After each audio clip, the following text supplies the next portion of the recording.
Hold on. There we go. Hi, Richard. How are you? Make the camera go down a little or just talk. Either way, it doesn't I'm matter. going to just talk because I'm having a bad hair day. Oh, okay. Well, me too.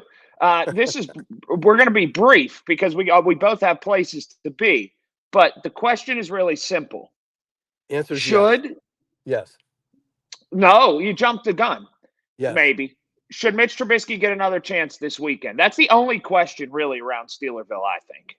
Yes. Of course. Well, Of why course. wouldn't you play Mason Rudolph? He's not as mobile. And I think Mitch Trubisky gives us that element. And I think that, like Mike Tomlin said, he wasn't happy with him. He didn't say he wasn't happy with him. He said he thought he got better as the game progressed, and puts him in that opportunity. I wouldn't do that right now. I wouldn't go through three quarterbacks.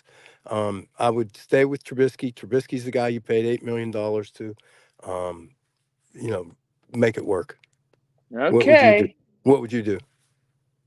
You just lost to two teams with 2 wins and 10 losses, and you're fighting for your life. I think it's one of those. I would at least make them compete throughout the week and then decide on a quarterback before I definitively said that Trubisky was the starter. Well, I think, and I understand that. I think that what I would do is probably, and as we progress down this path, I would definitely start Trubisky, but he would be on a really short leash. And what that means is, I don't think it's his ability that bothers me. It's his choices and decisions. And when he throws the ball into such bad areas, a lot of that is pressure. A lot of that, there's so many components to it. It's not just one guy throwing a football in the backyard, seeing if he could be accurate. Um, Right. you know, I watched the Monday night game. I saw Danny DeVito or whatever his name is. Right. Right. And I saw him make some great plays, and I saw him make some really bonehead plays. So we have a spotlight on our quarterback position right now. I don't know where that goes. I definitely feel for Mike Tomlin. I feel like, the data speaks for itself. I think Mike Tomlin goes anywhere in the world, writes his own paycheck amount, does anything he wants to do.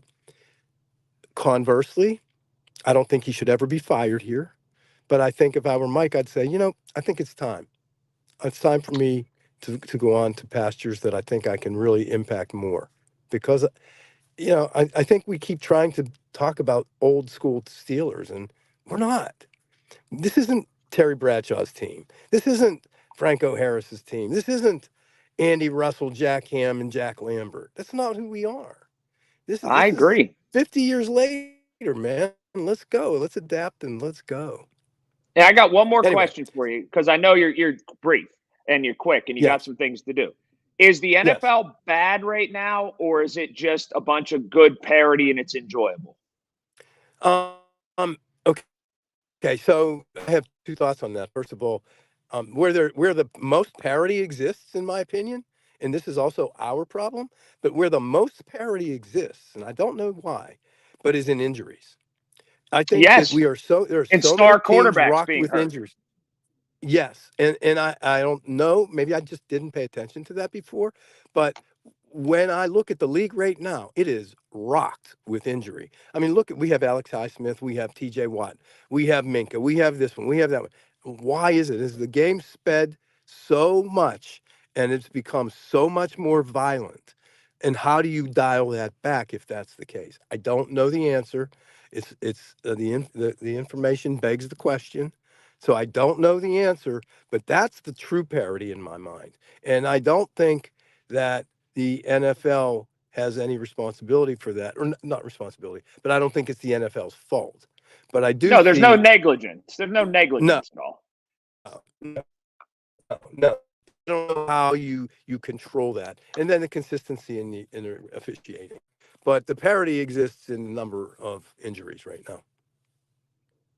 There we go. And especially with quarterbacks and star players. Short and sweet. I know you're busy. You got I to mean, run. yeah, You're in the car. but I'm going to tell you. I mean, I don't know, man. I look at the hits that some of those guys take, and I really don't know how they sustain it. I mean, there's some big hits. Um, no. And it's why it's such a dangerous sport. And it's why when you sign up for it, you know that there potentially could be long-term ramifications that aren't pretty or good. Yeah. I remember, when my son was just starting to play football, I called my dear friend Rod Woodson and said, Rod, I'm really stuck on this. I'm not sure what to do. My son wants to play football, and yet um, I'm really torn. I played football, but it's such a dangerous sport. And Rod said, I'm not letting my kids play until they're developed, until they're 14, 15, 16 years old. I'm not letting them do that.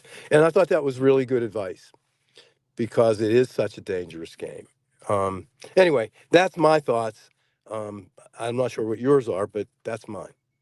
Yeah, I'm the same way. I think that we're also missing, and we didn't take for granted, but we're on the downside, and we're missing Ben and Breeze and Rivers, and now Rogers is out, and But listen, Brady. but you know what? Here's the thing. Here's the thing. And Ben's great.